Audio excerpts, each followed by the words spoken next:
Do I have to press OK? Yeah. Okay. Good afternoon. I have the lovely Malcom Hollingdrake with me. Hiya, Malcolm. Would you like to introduce yourself and tell us a little bit about yourself? Good afternoon, Donna. Yes, my name is Malcom Hollingdrake. I'm an author and the author of a crime series set in Harrogate and one set in Merseyside. 13 books comprise the Harrogate and now 3 books, the Merseyside, but I have another book, standalone, called Bridging the Gulf, which is set in Bradford and Northern Cyprus. And that was the first book I wrote. So it's nice to be here. Thank you very much for the invitation, Donna. You're very welcome, always. Thank you. I wonder if we should start by explaining why I call you Teasy. Well, you can, yes, why not? Many moons ago, when you were studying for your degree in forensic science, is that right? You used to ask me certain questions, and I would always say, "I'm sorry, but I'm washing my hair" at that time, and it made me think of a gentleman called Teasy Weezy, who was a hairdresser of I think it was the 50s and 60s, but I could be corrected. And so from that time on, you call me Teasy. Buzz. No use at all for helping with my degree. And you used to be a teacher, I don't know. You think I know people. Who used to be a teacher? Yes, many years ago, many years ago, 32 years teaching. Went to Ripon Teacher Training College, and then to first teaching position was in Bingley, and then over, and I'd met Debbie at college, and so we moved over to her hometown of Wigan, and I went there on missionary work in 1976, and have been there ever since. Not managed to convert one to become a Yorkshire person, but we keep trying, Donna. We keep trying. Let's talk about the new book then. Yeah. The new book is called Edge of the Land. It's a bit the wrong way around, isn't it? Yes. And it's book 3 of the Merseyside series published by Hobeck Books. Strangely enough, I was commissioned to write a crime series, a 3-book crime series by Bloodhound Books when I was published by them. But you wanted a female detective, but you wanted it setting in Yorkshire. And I didn't want to set the next series again in Yorkshire. I wanted to set it somewhere else. And I thought the best place to set it would be closer to home, because the research and the foot walking all these streets, you need to be fairly close. So I politely declined, but I'd already started writing book 1. And one of the main characters was Skeeter Warlock. And I just couldn't get her out of my head. And I just thought, well, it's got to happen, this. So I wrote the first 2, which was called Catch as Catch Can, and the second one was called Sin. And I put them on a shelf. And I then heard of a publisher coming on stream, an independent publisher called Hobeck Books. So I thought, well, what I'll do is I'll see if they're interested in the books. And they liked them, and I got a 3-book deal from them. And I had an idea for the 3rd one, and I had a strong idea. And I sat on it for quite some time, because I was writing then, I think I was writing book 12 of the Harrogate. And they published the 2 books fairly quickly. But then I was writing book 13. I wanted to write book 13 of Harrogate while I was still in the Harrogate frame of mind, before writing book 3. So I contacted them, and they said, yeah, that's fine. So this book has actually been written. I think Holbeck have had this since July. I will stand corrected if that's not the case, but it's been written a year before it was actually published. So when it was published, I'd forgotten all about it, the characters, the plot, bits and bats, because I was then writing 14 on the Harrogate series. So I had a completely new set of characters in my head. I had a new plot, and I like to try and forget the other books and work purely on the new one. So when this was coming up for publication, I had to quickly scan through it and get to know it again. I've been very pleased, and I must say thanks to the bloggers, including yourself, who took part in the blog tour. I was thrilled and over the moon, and in fact humbled by many of the reviews I received. Quite emotional on a couple of them, to be honest. And I've been delighted by the way that it's been moving in Amazon. Been a great book. Test you then on all the intricate parts of it and see if you remember. All right, that's fine. Yes, I've got a crib note here. I've got edging the land characters and others, because you think, who's that? I have favourite characters within it that I'll never forget. Clever Trevor is one of my favourites. A down and out, who has a tremendous sense of humour, and Victoria.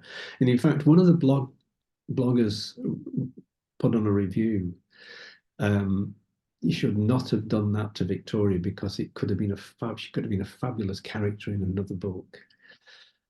And that happens sometimes. When I kill characters off in the Harrogate series, you sometimes make a regret, thinking, oh, I shouldn't maybe have done that.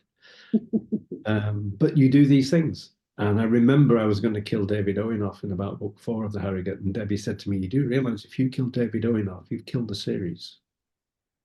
I thought, you know what, Debbie, you're right. So I pulled back and killed somebody else off instead. As you do. Oh yeah, that wouldn't have. Yeah. You know all about these things, don't you? But yeah. it's a funny sort of power of the pen, isn't it? It's balancing. It's making sure you get a balance of character, and that how you do it, and how you develop those key players within the story. For me, is the real pleasure. It's the cream and the cherry on top of the cake. Is that you step back from a character and think, yeah, I really like this character very, very much indeed. And you bury a lot of yourself into it, and experiences over all the years of you've had on the planet. You've seen these people in the past, and you can actually bring them out and resurrect them in a way, and make them real. And that's, to me, if I can make characters likable, if I make characters who become are not enjoyed by people who want them to disappear off the page, and I think that's part of my job done well. Which is something you've always done well with the Harrogate and with this one. Say again, sorry. That's something you've always done well anyway. Yeah. The characters are really strong in both of them. I try my best with the characters, and it's where I get the pleasure done, and I really do. And I think in this book, because of the sensitivity of some of the characters, it's been a real pleasure to write them. I'll just think of Victoria. She was just a dream to write, with the Eeyore and her makeup and her enjoyment of a given sausage sandwich, and that she wasn't going to scoff it, because she still had dignity. And I think yes, she was. I'd like to meet her, and I think if you'd like to meet some of your characters, I think you've done them proud. And another thing that I have to ask you, and something that was picked up in most of the reviews, is the set. The sets. Well, I absolutely adore Liverpool, and strangely enough, if I go back a little bit to when I signed with Holbeck, I met Adrian and Rebecca in Liverpool. They came up to Liverpool. I think we did our first outside broadcast for the Hobcast in Liverpool. And strangely enough, it was at time of COVID, and the Titanic Hotel was closed. And we wanted to do the interview near the Titanic Hotel, but the security wouldn't let us anywhere near. So we went across the road, and we looked out across towards the Dockers Clock.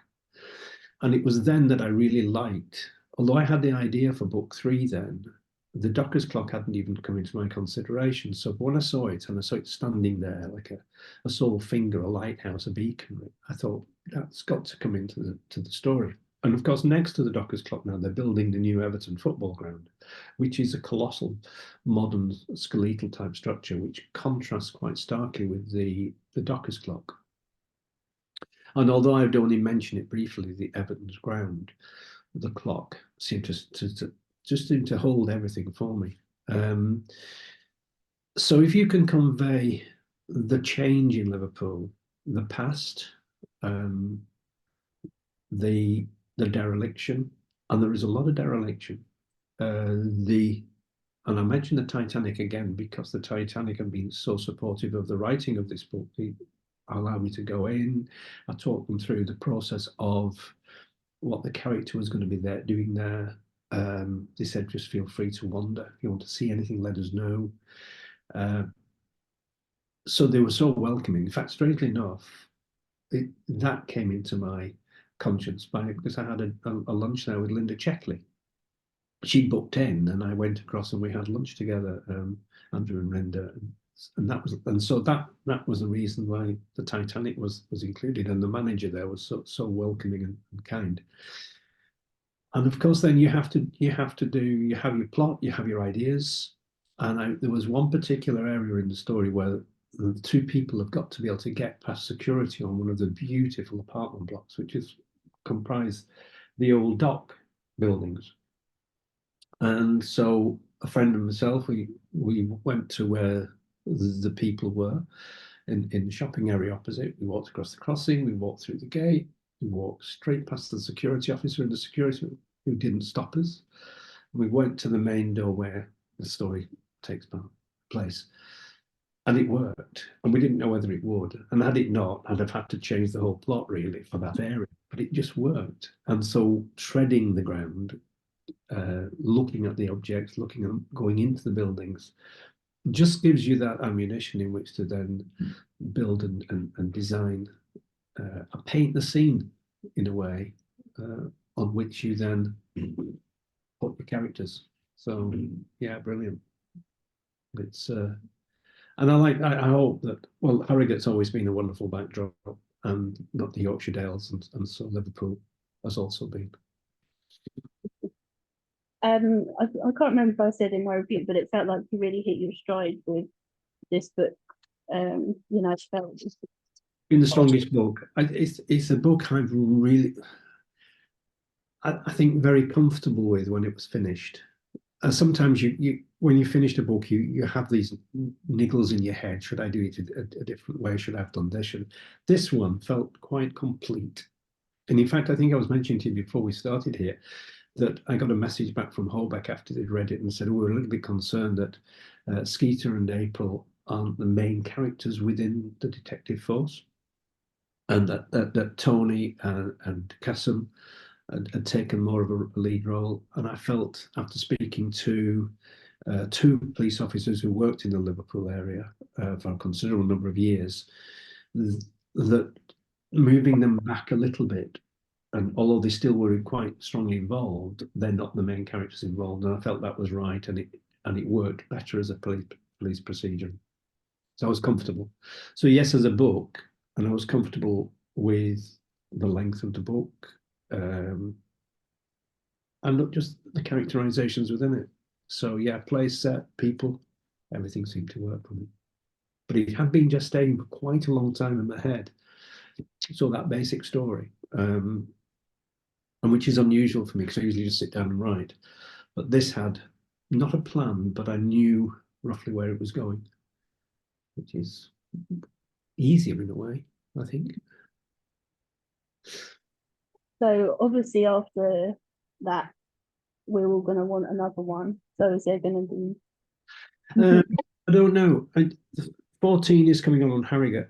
I'd love to write another Skeeter. I'd love to write another Skeeter because there's a lot in Skeeter. I mean, she just found a romance and a new fella.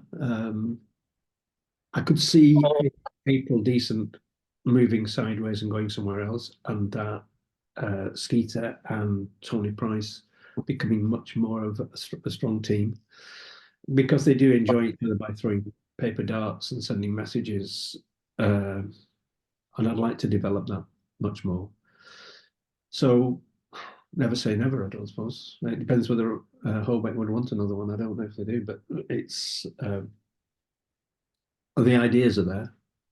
That's not stopping me. It's just getting number 14 finished and out of the way.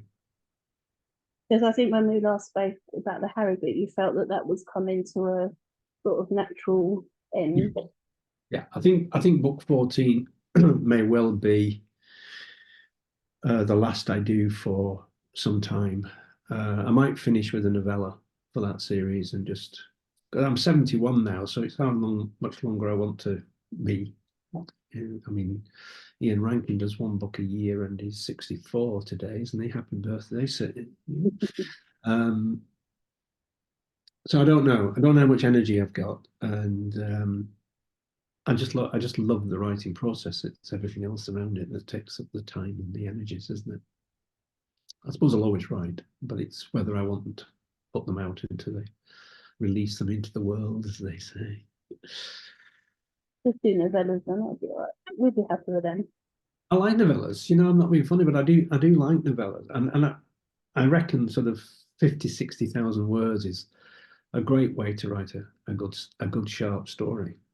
But I love short stories. I mean, I'm a great lover of writing short stories, and I do an open mic every now and again at the local church, and I will write and read a short story because it's like training. It's like sharpening the knife, sharpening the quill, and get something done in a certain limited number of words.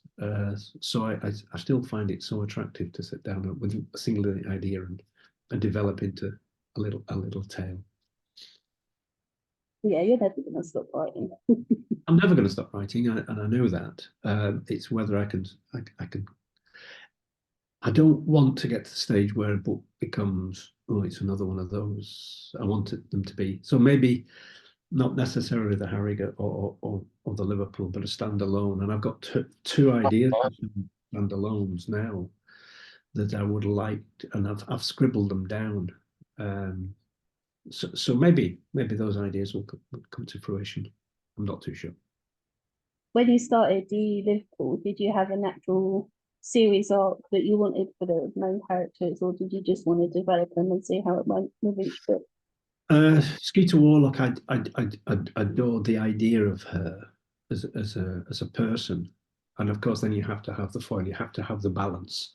So I was going to bring originally April Richmond to Liverpool on promotion, and as I was writing it, that's why I have two Aprils. As I was writing, I just thought this doesn't work for me at all because it's too tightly bonded to Harrogate. So I got rid of her and I changed her personality. And I do like writing the female voice. I do like that element of the work. And so creating April Decent, and that I think I told you the last time I was going to call the stories a decent murder, a decent. I don't know, no, it's a bit cliched and twee, that isn't it? So and that's what. So I kept the two of them. And Skeeter Warlock are so can go so far. I think she's just an open book, where April Decent isn't. She's much tighter, and so to move her sideways and to bring out Tony might be the better way. We'll see. We'll see. Who knows? You know yourself when you sit down, it can just go off on a tangent, and away you go with them. So, but I have this person in mind with Skeeter, and it's an amalgam. It's a cocktail of different people I know, and I see them regularly, so I can put them in. I can bring in reality and what they really do, and it makes that character more interesting. What about the Harrogate books? Have they ended up as the character arcs ended up anything like you expected when you started?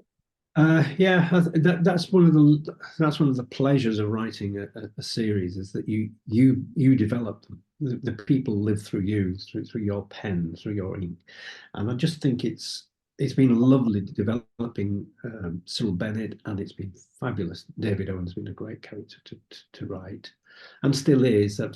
I've been writing today, and some of his little comments. He's growing in character, he's growing in confidence, and he's growing in his ability, and he's growing in confidence towards Cyril, so he can answer back a little bit more now than he ever would. And he's confusing Cyril, but Cyril's also coming out in this book of the doldrums from losing one of his colleagues. He's put that behind him, and he's now moving forwards. So that's another open door for me to write. So yeah, I'm enjoying this book 14 very much. It's a bit more complicated than I expected it to be.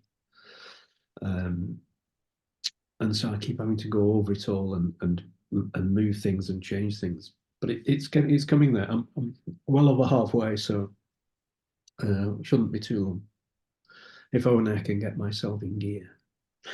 Well, if you need any encouragement, then I'm happy to ring and message and Facebook message and through the post. Whatever it takes, it's fine.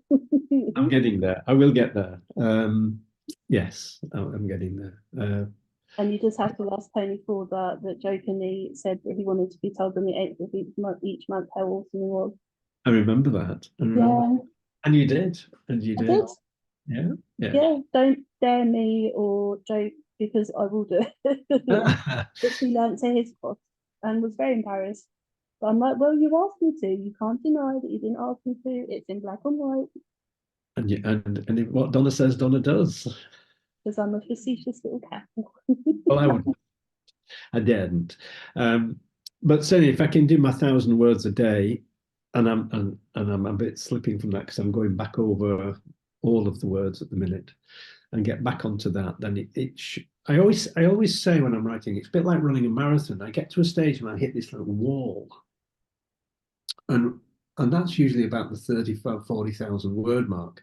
Once I get over that wall, it seems like it's downhill. It seems like I know where everything's going, and it just flows then. But I get to this stage where everything seems to slow down, and it becomes weighty and heavy, and not unclear, but certainly foggy.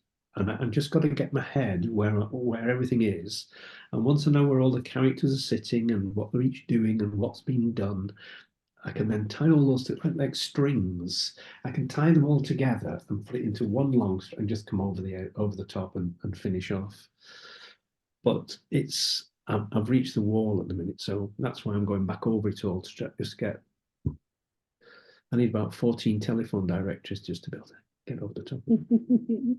As someone that was very recently at the 40,000 word mark, I totally, totally understand. It's Hard work, isn't it? so long to get past that, and now I'm at about 53,000 and I'm fine. But oh my god, I just couldn't. Yeah, so yeah, I totally get that. That's fine. Because that's the critical time really for me. That's when everything has to be right behind. I can go back over it when I finish the whole book and just do more adjustments, but it's got to be right, and it's got to be right up in my head. Because once that's in there now, I can flow, I can move. And do you know what as well? I don't know if you found that sometimes I'm enjoying the process so much, I don't want it to finish. That's weird, but I want it to just keep going, keep going, keep going. I could always start another one, but then that will get me totally and utterly confused. I'm a man, I can do one thing at once, don't I? Just one thing at once.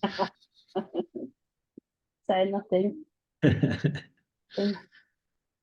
A question I asked at one of the festivals recently was, have any of your readers noticed any themes or character traits that you didn't intend to write?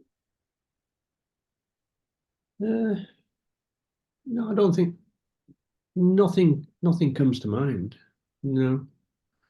No. I think I suppose if it is a theme, it's the use of place. I would think that's why, and also possibly the the description within my writing that is fairly consistent within all the books I've written. Probably the most descriptive was the first one, Bridging the Gulf, and it's probably my favorite. And then I had Game Point as my second favorite, and then this one. But this one might be going into the lead. So the first and the last book that I've written are the ones that really mean a great deal to me. Now, whether that's just a psychological issue I have, I don't know. Not for me to. I don't know, but I just feel there's a strength, and I think because Debbie reads the manuscript when it's finished, well, it's not when I've put the dot at the end, and she'll read it from cover to cover in one sitting, and she'll give me an impression of what she thinks the book is. So it's like a thumbs up, thumbs down, and she loved Bridging the Gulf, which was called Engulfed originally, and she loved this one. She came down with this one, said this is when where normally we get a discussion about certain things, which is great. She likes it, but there's things that need looking at. But with this one, it seemed to come together in her head, and it seemed to be complete. So there wasn't a lot to do once that, obviously edits and things, but there wasn't a lot to do as far as plot was concerned. So that's all I could think of, really. I mean, I'd be better asking you that question rather than you asking me, because you read them all and I only write them. Yeah, I might have to reread them first though, because I've read, I think even since I've read that one, I've read maybe 5, 6 books. It's not easy, is it? It's not easy. It's not easy, especially when you have to do them in a certain time scale for a blog tour. I mean, I don't read, so it would be like it would be a prison sentence for me. I mean, people say to me, would you read this book?" And I have to say, look, I don't read crime books. I just don't do it. But I'm nothing personal. But I will read yours, as I've promised you. But I'll read it when it's published, and it might take me a while, but I will do it. Yeah, Tony Ford has said the same. He's read it now. It didn't Has take it? that. Yeah. Brilliant, brilliant. Well, I'm proud of you. I'm really proud that you've done it. I know it's something you've always wanted, and there it is. Well done. Well done. Yeah. An achievement. It's a massive achievement. Everybody has a book inside them, and everybody says, "Well, I'm thinking of writing one," and I'm thinking, and I'm going to do, unless you actually finish with a manuscript in your hand, there's nothing like it, is there? No, it really isn't. Yeah, it's really cool. It is, and it's an achievement that you should be exceptionally proud of. I mean, like talking about that, I mean, I could burst. Like, I'm so excited for the 23rd of May. Do you still get that same level? Oh, it's never been like an excitement. It's been more like an anxiety. It's a worry that when that book is released, it hits your head comes above a parapet because your name is on the bottom of it, and your ultimately responsible. I know it's been through editing processes, but you are responsible, and you want it to be liked. And the way that the system works, and we had a conversation about this beforehand, you wait for the ratings or the reviews to come in. Now on a blog tour, that's great because you know they're coming in on a consistent basis, on 2 a day, maybe 3 a day, whatever it's going to be. And although you don't know whether they're going to be positive or negative, because that's the whole point of a blog tour, that you're getting an honest review. Now, most authors, and I'm sure you are the same, you put the book out to people before it goes to blog tour. So you get a feel, you get an idea whether it's acceptable or not, whether you've made any stupid mistakes.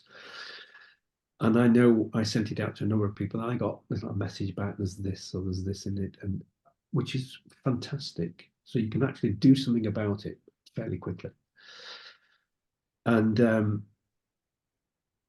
so when that day comes, when that publication day comes, I'm quite worried. I'm quite anxious until I get to about the afternoon when I've had some reviews and ratings coming in.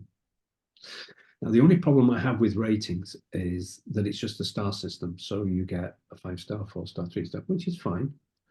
But you don't really know what people think. And if you get a 1-star review rating, then you don't know whether it's an accidental press of the wrong star. And I think I mentioned to you before, I had one person who gave me a 1-star review and said it was one of the best books he'd ever read because he thought that 1 star was better than 5 stars. So it is a problem.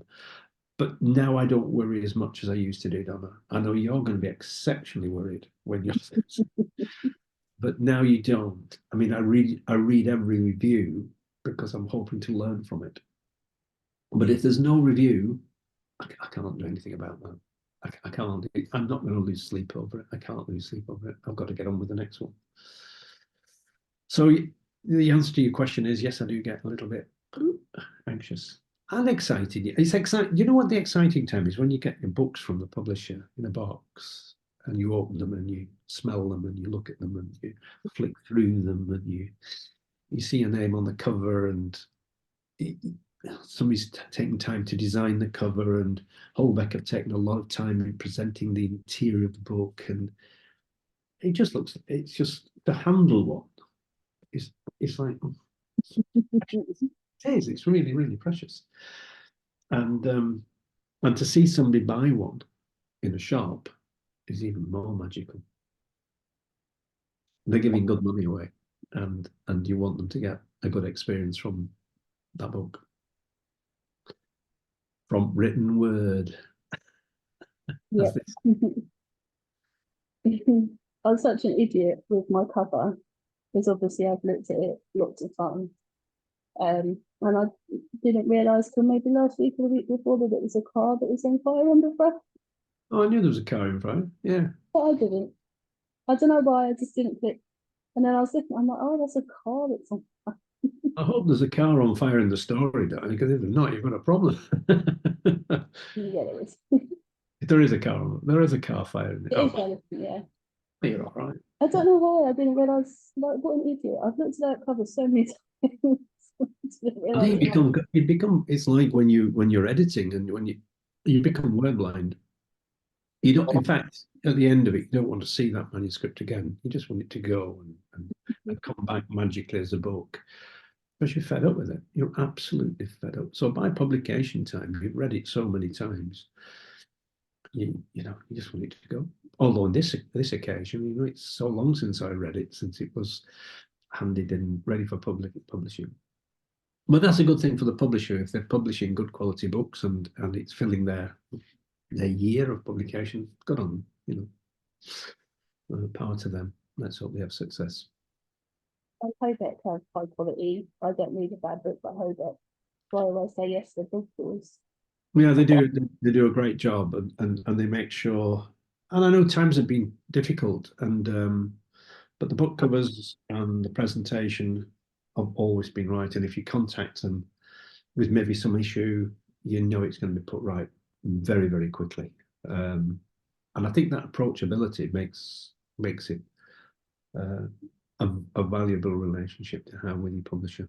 You know you're going to be can get in touch with them, they listen, they act, and you hope it's reciprocal. If they want something, they'll contact you pretty sharpish, and you'll get it done. Something else I was going to ask you is, for the previous two Liverpool books, you didn't have a blog tour, but this time you decided to have one. Why was that? That's a good question because when I'm doing my own books, I'll always remember blog tours seem to get bogged down. You used to originally when I was with Bloodhound Books. Goodness me, the number of bloggers that you had on the blog tour was it could go on for quite a long time. And it seemed to me then that there were so many books being produced with so many blog tours. You used to think surely people are going to become blind to them. It's like white noise. They're not going to see it or hear it. So when I did my own, self-published the Harrogate series, I just wanted to slip the book in under the radar, really. Just have the publication date. It comes out, advertising it, excuse me, and doing as much as possible myself on that, and asking people sending books to people like yourself if they wanted to do a review of them, please feel free. But it wasn't as a blog tour, if you remember. And I think on this occasion, it was Rebecca said to me about a blog tour, and I said, yeah, because she said, I know you don't like blog tours, do you? And I said, it's not that I don't like them. It's just about organising a blog tour. That for me to organise one, but if you want to, that's fine. And so I was, yeah, and to be honest, I was totally thrilled by the blog tour, blown away by it. So yeah, I think would I do one now for book 14 Harrogate? Probably not. But I think a publisher, it's good for a publisher. Uh, because they can send out the Kindle version and the paperback to whatever they want. I'm a little bit limited as far as that's concerned. But yeah, each for their own, horses for courses. I'm happy either way, Donna. Really happy either way. And I'm grateful for everybody who took part. So now, I'll say a huge thank you very much indeed, and thanks for Holbeck for organising it. Yeah, I was surprised when Rebecca sent me the email. I was like, oh, he's given in and had one. And I No, also, they're given in. I just think it's if somebody's prepared to do that and organise one, then that's really kind of them, and happy to go along. But for book 14, I don't know. We'll just do it the way. Because I yeah, know some people like LJ Ross don't do blog tours. They just fire their book out and it goes straight to #1. I don't even know if Angie Marsden's has blog tours because her books, she shows a book cover and it's up to #1. Not saying that mine would do that, but I just think it works two ways. You know, some are successful, so some do one way and it works, and some do it another way and it works. So yeah, I think you're right. Same with JD Kirk, he doesn't. no, I'm very And then successful. Steve, and they don't, none of them do they? They just release No, them and just let release them them. go. Well, Off the back. sometimes you're so happy to get shut of them. You know, especially you've done so much on them, and you just let it go. Just. You know. And sometimes you're reluctant to let it go because you think, is there something else I can just tweak? Is there something else I can just do? Is that just right? Is that just? And then you just have to say to yourself, just let it sail, let it go.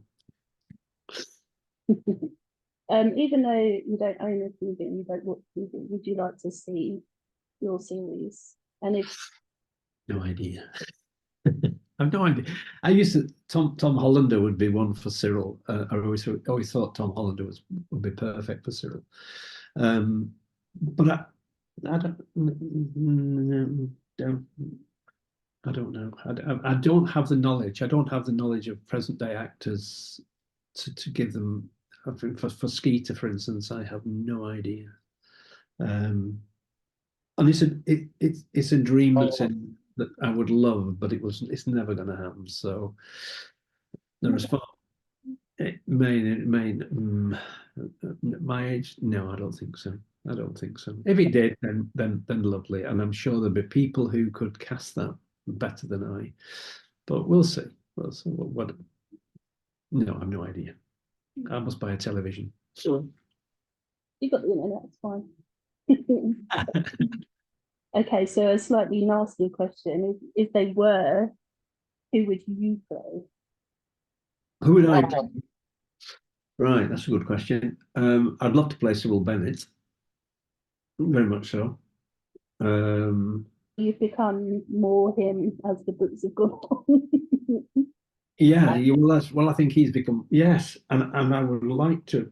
I would love in this new series. I would love to play the down and out Trevor, Trevor Robert, clever Trevor. Uh, yes, I'd like to play him, although he only doesn't last long. But I'd love to play him. Fantastic. And the other one, of course, is Michael, the policeman that's hidden, Michael Pete, who works nights and mainly because of family commitments. And he seems to be the one that the anchor, the foundation, and he seems to be the one that can winkle out the vital clue. So he's an interesting character to play a bit. He's more cameo, isn't he? I'll be a little bit like Alfred Hitchcock in that, just coming on and going off one day. Yeah. Interesting.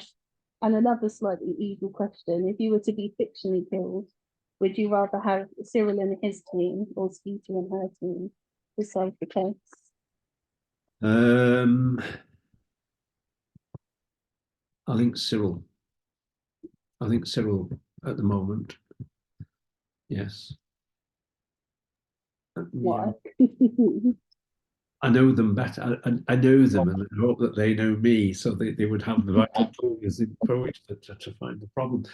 It's very hard. That's one of the hardest questions I've had for a long time. That I don't know. I really don't know. I hope that both teams are exceptionally competent. Both teams have sensitive team members within them. Both teams work well together. Uh, yeah, I think because Cyril's long established in my head and David Owen, I think it would have to go to them. Maybe if you asked me that, if I'd written 6 books in the Merseyside, it might change. You wouldn't worry about her tripping over and spilling coffee on your corpse or something. No, no, no. Well, well, he's getting better, is David Owen. He's getting a little bit better. I'd be able to get an Uncle Joe's mint ball from David Owen, wouldn't I? That would be the nice thing. Yeah. His tub on his desk. As long as he doesn't drop his baby, then That's right. my dog's here, don't worry, it's I not. think I saw it. I saw it. Yeah.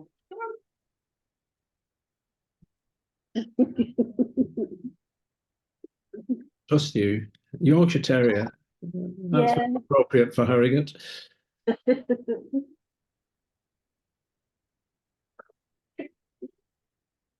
Oh, cutie. The pain in the bum. It has a look of a meerkat where I'm sitting now. How am I supposed to see? No. Your trouble.